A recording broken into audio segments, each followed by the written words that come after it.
జై శ్రీమన్నారాయణ. జ్ఞానానందవయం దేవం నిర్మలా స్ఫటికాకృతిం ఆధారం సర్వవిద్యానాం హయగ్రీవం పాస్పయ ఆపదాపహర్తారం ధాతారం సర్వసంపదాం లోకాభిరామం శ్రీరామం భూయో భూయో నమామ్యం. మనము ఈ వీడియోలో సెప్టెంబర్ నెల ద్వాదశ రాశుల వారి యొక్క ఫలితాల గురించి మనం తెలుసుకుందాం. ఈ మాస ఫలితాల్లో ముఖ్యంగా రవి, కుజ, శుక్ర, బుధ గ్రహాలు ప్రముఖమైన పాత్రను వహిస్తాయి. ఆ గ్రహాలు ఏ స్థానాలుంటే శుభ ఫలితాలు ఇస్తాయి, ఏ స్థానాలుంటే అశుభ ఫలితాలు ఇస్తాయి అనే దాని గురించి మనం ఇప్పుడు తెలుసుకుందాం.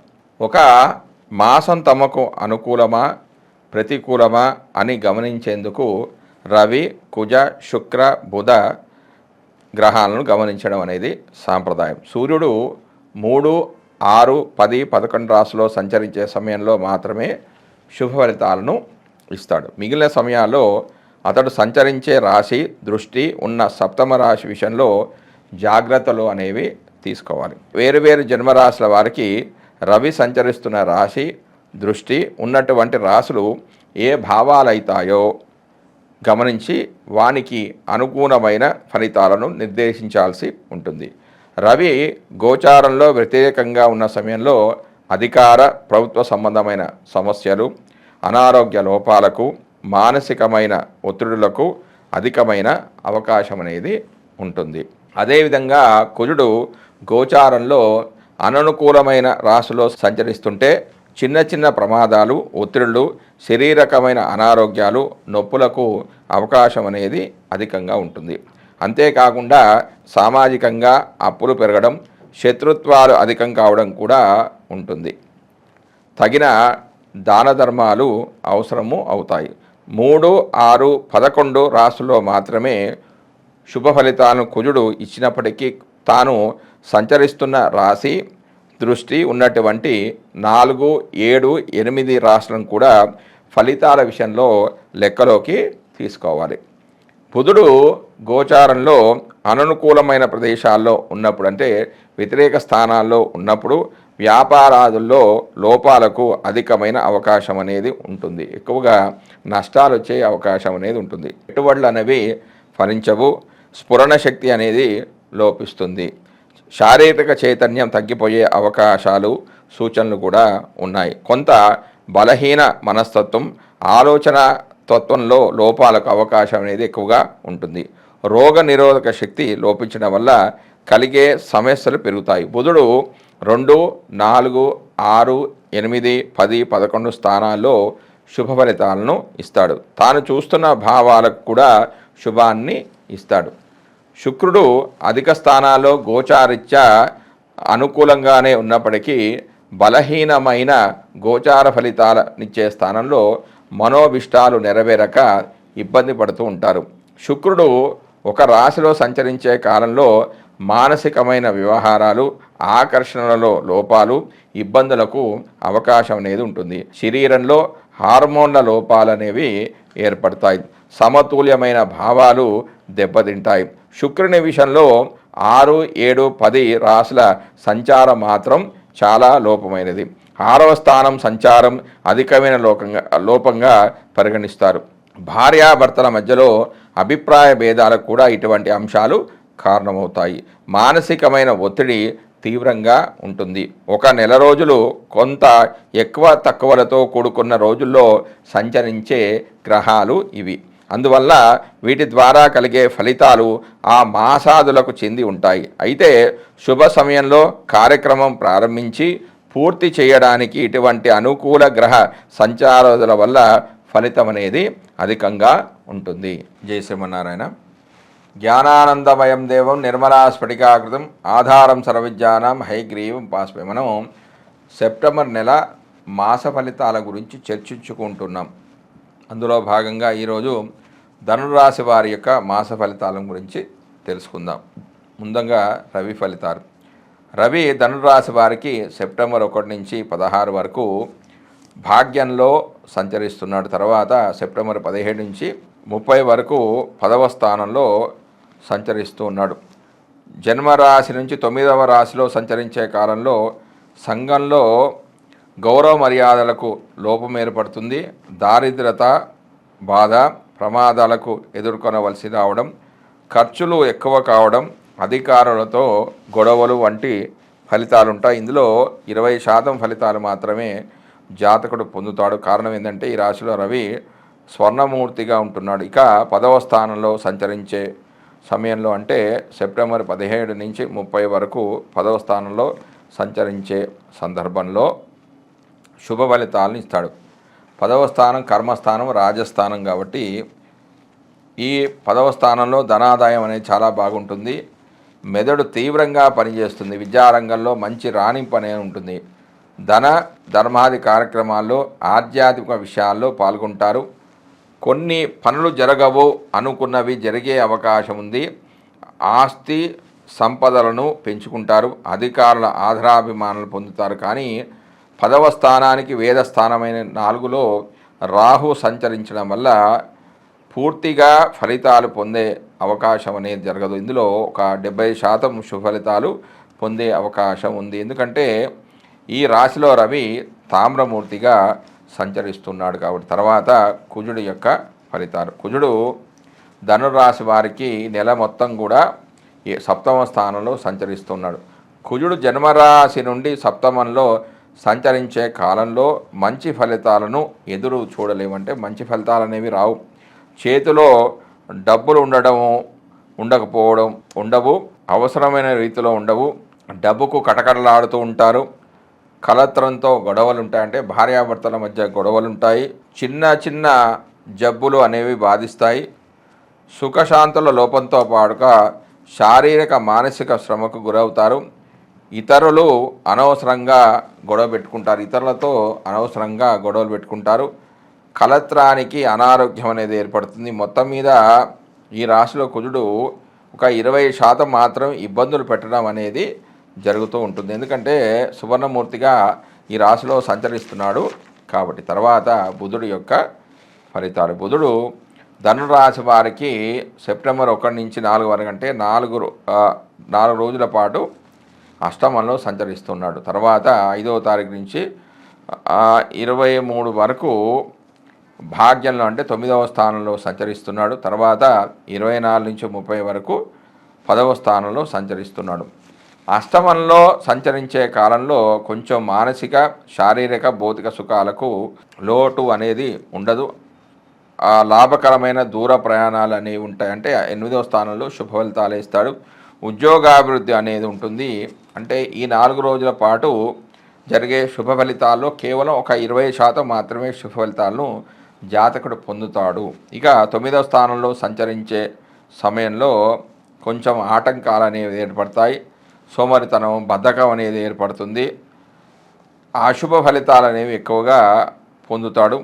10వ స్థానానికి అయితే ఈ 10వ స్థానానికి వేదస్థానమైన 6లో గురుడి సంచారం వల్ల వృత్తులలో లాభాలు, వ్యాపార లాభము, బంధుమిత్రుల సుఖజీవనం, కొత్త ప్రయత్నాలు అనుకూలించడం వంటి జరుగుతాయి. కేవలం 25% శుభ ఫలితాలే జాతకుడు పొందుతాడు. 10వ స్థానంలో సంచరించే సమయంలో అంటే 9 నుంచి 10వ స్థానంలోకి సంక్రమించే 10వ స్థానానికి వచ్చిన తర్వాత మిశ్రమ ఫలితాలు అనేవి పొందడం అనేది జరుగుతుంది. విశేష సౌఖ్యము, ధనలాభం, కీర్తి, శత్రుజయం కలుగుతాయి. అయితే ఈ 10వ స్థానానికి వేదస్థానమైన 7లో కుజుడు యొక్క సంచారం వల్ల అన్ని శుభ ఫలితాలే జాతకుడు పొందే అవకాశం ఉందంటే పాప ఫలితాలు అనేవి తగ్గిపోతాయి, శుభ ఫలితాలు కలుగుతాయి. మొత్తానికి ఈ రాశి వారికి బుధుడు శుభ ఫలితాలనే ఎక్కువగా ఇవ్వడం అనేది జరుగుతుంది. తర్వాత గురుడు యొక్క ఫలితాలు. గురుడు ధనురాశి వారికి సెప్టెంబరు మొత్తం కూడా 6వ స్థానంలో సంచరిస్తున్నాడు. 6వ రాశిలో సంచరించే కాలంలో వ్యాపారంలో నష్టాలుంటాయి. అర్థం కాని లేదా వాయు సంబంధమైన రోగాల వల్ల బాధపడుతూ ఉంటాడు. ముఖ్యంగా జీర్ణకోశానికి చెందిన రోగాలు అనేవి బాధిస్తాయి. దూరదేశ సంచారం జరుగుతుంది. అనవసరపు వృధా వాగ్వివాదము, విరోధాలు, అనవసరమైన ఖర్చులు ఉంటాయి. విద్యా వినోదాలతో పాటుగా పాల్గొంటారు. సుఖశాంతులు ఉండడం, ప్రతి పనిలో ఎదురు దెబ్బలు తినడం అనేది జరుగుతుంది. అంటే మొత్తం మీద ఈ రాశి వారికి గురుడు చెడు ఫలితాలే ఇస్తాడు.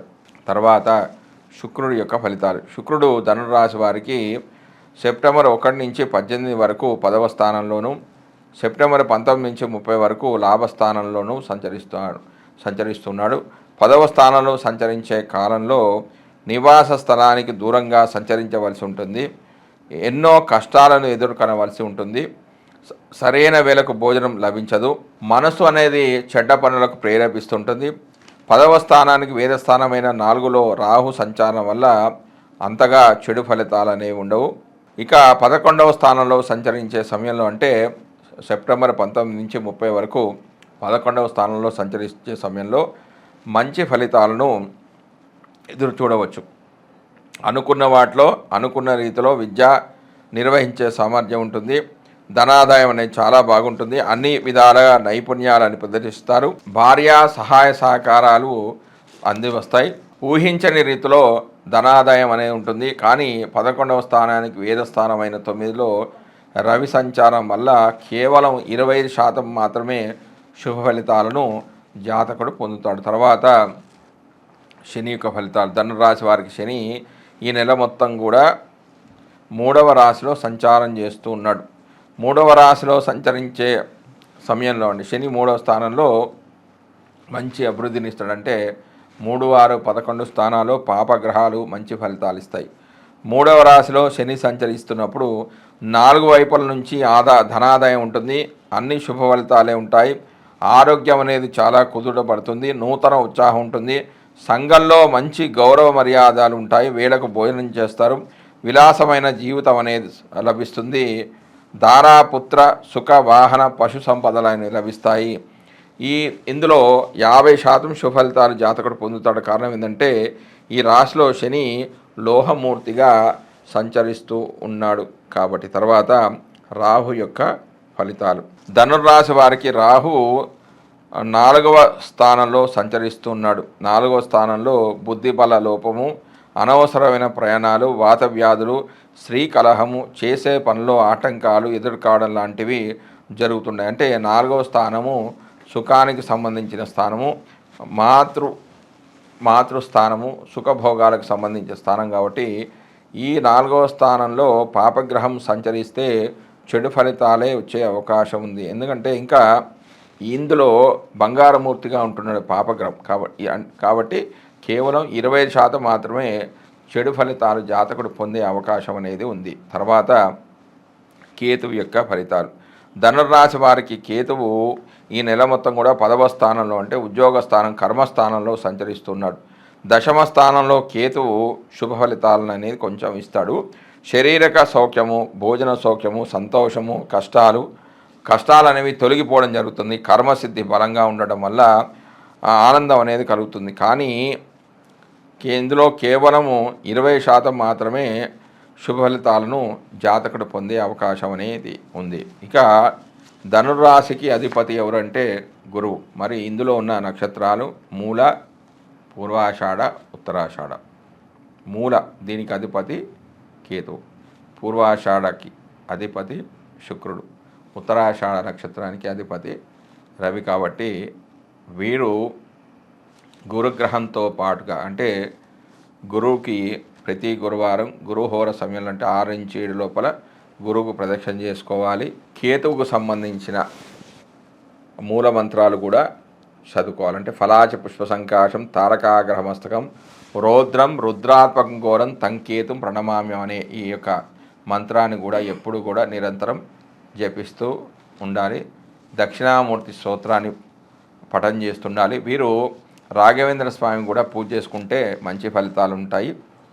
మరియు ఇంకా మూల, పూర్వాషాఢ నక్షత్రము శుక్రుడికి సంబంధించింది కాబట్టి వీరు శుక్రుడికి సంబంధించిన లక్ష్మీ అష్టోత్తర నామాన్ని పఠనం చేసుకున్న శుక్రవారం రోజున నానబెట్టిన బొబ్బర్లు ఆవుకు తినిపించినా కూడా మంచి ఫలితాలనే ఉంటాయి. ఈ శుక్రవారం రోజున పట్టు వస్త్రాలు ధరిస్తే చాలా మంచిది. మరియు శుభకార్యాల్లో పాల్గొనడం, వివాహానికి సంబంధించిన వస్తువులు అంటే కుంకుమ కానీ, పసుపు కానీ, గాజులు కానీ, వివాహానికి సంబంధించిన వస్తువులు దానం చేసినా కూడా మంచి ఫలితాలు అనేవి ఉంటాయి. మరియు ఇందులో ఉన్న ఇంకో నక్షత్రం ఉత్తరా నక్షత్రం ఎవరిదంటే రవికి సంబంధించింది. కాబట్టి రవికి సంబంధించిన ఆదిత్య ఉదయ పారాయణం చేసుకోవడం, రవికి సంబంధించిన ధ్యాన శ్లోకాన్ని పఠించడము, ఆదివారం రోజున గోధుమ పిండిని దానం చేయడం, అంటే ఎవరికైతే లేదో వారికి దానం చేయడం, అంటే కేవలం బ్రాహ్మడికే కాదు, ఎవరికైతే అది తిని వాళ్ళు సంతృప్తి పడతారో వారికి దానం చేయడం ద్వారా కూడా రవికి సంబంధించిన దోషాలు పోతాయి. అంటే రవికి సంబంధించిన రెమెడీస్ చేసుకోవడం, మరియు ఆ గ్రహానికి ఆ రాశికి అధిపతి ఎవరు, గురువుకి రవికి చేసుకోవాలి. అంటే ఆ నక్షత్రాధిపతికి మరియు రాశ్యాధిపతికి సంబంధించిన రెమెడీస్ పాటిస్తే వారికి చెడు ఫలితాలు అనేవి తొలగిపోతాయి, మంచి ఫలితాలు అనేవి జరిగే అవకాశం ఉంది. జై శ్రీమన్నారాయణ.